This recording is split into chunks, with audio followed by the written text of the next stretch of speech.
To continue, we just left Ben Franklin taking care of his brother's newspaper while his brother stewed in prison for a while.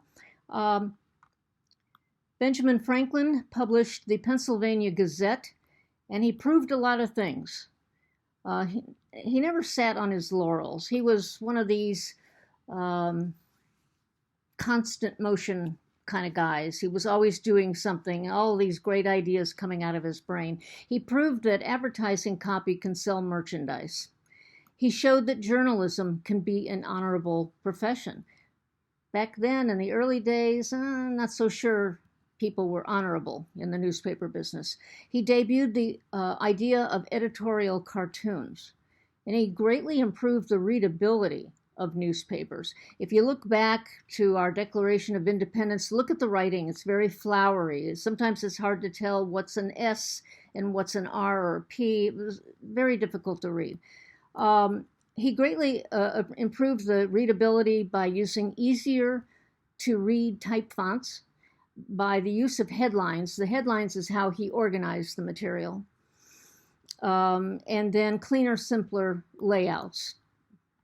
So easier for people to follow. Few newspapers existed. It wasn't easy to publish a newspaper. It took a lot of work. It took a lot of people. It took a lot of money. First, to obtain a printing press. They were very expensive. Most publishers were printers and or postmasters. And of course, Benjamin Franklin was a postmaster as well as a printer. News was not very timely because the process took a long time. You had to dig up the news, then you had to write about the news. Not like today. I mean, the newsrooms are not like today. You can get something on the internet within minutes if you wish. This would take days. Then you would have to melt the lead, create the letters, fit the type, they called it type fitting, and then run it through the printing press, and then fold it and distribute it. And the colonial authority did not support a free press. That was a future consideration, but in the early days, they had to ask England whether they could print anything or not. And the United States came into being with the Declaration of Independence, and the Declaration was published and distributed all across the country. And it was really a great thing for the new country to be able to tell its citizens what it had just done. The newspapers grew rapidly. Still at 6 cents and still targeted to affluent merchant class, because they looked down upon the poor and didn't think that the poor could do anything with the news. If they find out that something is moving to their town, they could not get people together to do anything with that, to perhaps create industry and that sort of thing. So then on 11, we have a publisher, Benjamin Day, who started something. You're going to want to read the details. He started the penny press. We'll talk about that in just a second. But he published the New York Sun. And there's a very interesting letter to the editor written by a doctor about his daughter, Virginia. She had a question for her dad, and he says, well, why don't you ask the Sun? She wrote a letter to the Sun wanting to know if there was really a Santa Claus. And so there was an editorial, and the newspaper ran this editorial called, Yes, Virginia, There is a Santa Claus. Maybe you've heard somebody say that line. Very, very famous. It's been around for, well, a couple of hundred years, just about. Which was a very moving to many who read it. And more than a century later, probably closer to about 150 years later, people still remember it, and it remains the most printed editorial ever to run in any newspaper in the English language. Moving right along to 12, the name of this era was called the penny press because of Benjamin Day's changing the price. Now, what would happen if you had a newspaper and you were charging 6 cents for it, but some upstart down the street started publishing a paper and charging 1 cent for it. That's competition. Who's going to buy a 6 cent newspaper unless it's really, really, really tons better than the 1 cent paper? I think people really thought, well, the news is the news, and I'll buy the 1 cent one. So the other newspapers had to lower their prices also, and that's when we get the penny press era. I'm not concerned all that much that you remember who James Gordon Bennett is, but I want you to remember Horace Greeley. Greeley was a proponent of getting people to move out west, out to the Wild West, where we didn't have much of a population. Nothing was really established out west. So his favorite saying, he started this, was, "Go west, young man, go west." Remember Horace Greeley for that, please.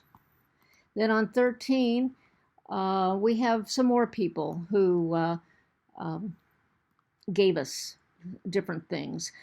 Benjamin Day, at age 22, lowered his paper price from 6 cents to 1 penny. The content was focused on sex, crime, and human interest. Makes sense to me. That's what people have always been interested in. You want to sell newspapers? Put in it what people want to read. Then, of course, I had mentioned the James Gordon Bennett, who founded the New York Herald. He introduced financial and sports pages, and he advocated political reform in aggressive editorials. Moving on to 14, Horace Greeley founded the New York Tribune. Henry Raymond in 1851, the New York Times. He introduced objective and reasoned journalism. And here we have the New York Times still with us today, going on 200 years. We're like 170 years out, which is quite amazing when we know how many newspapers are disappearing these days. Horace Greeley wrote stories that appealed to the reader's intellect rather than emotion, and his news and editorials centered on crusades and causes. Moving on, what did you need to have? What were the prerequisites for mass newspapers? Well, between this period, 1833 to 1860, when we called it the penny press era, you needed quick, cost-efficient printing presses, and you needed a critical mass of literate customers. It doesn't matter how many you produce, how many you publish, you've got to sell them and distribute them. So now this means that people are going to have to start tinkering with the printing press to make it faster, make it more efficient. And then the basis of a paper's economic support, from rich subscribers to advertising aimed at a diverse audience. So Ben Franklin had taught us that advertising really did work. So let's now get some advertisers in here giving us, they're buying our real estate, and the real estate meaning on the page, a paper real estate. We talk about online real estate, and that's how many pixels you take up on a particular screen, or how many screens do you take up, that sort of thing. That's always called real estate.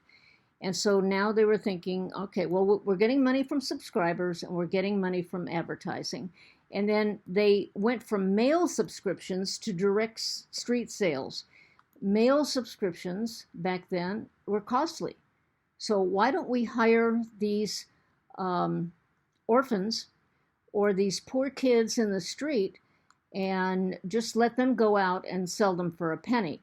The child would go by the newspaper office early in the morning, very early in the morning, pick up a wad and pay his portion of it. So we'll say,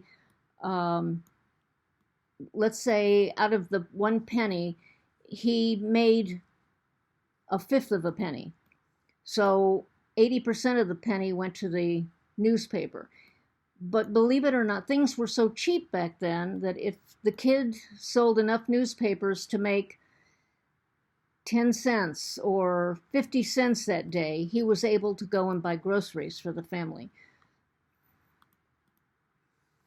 So moving to slide 17,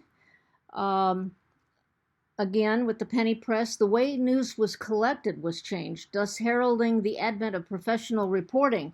So now we've got to get people on staff here. We've got to make enough money to get people on staff to actually do the reporting. They have to go around, they have to interview people, they have to take notes and that sort of thing. And what the news content should be, from the concerns of the elite class to the affairs of the middle class, news becomes a commodity, and the fresher, the better. A commodity is something that everybody, toilet paper is a commodity. Okay, and you're really not gonna find that much difference between toilet papers. I think maybe during this COVID experience, we have, if any of you ran out of toilet paper and had to buy what was left on the shelf, maybe you discovered that there are differences between toilet papers. Okay. So we're going to stop right here and continue on slide 18.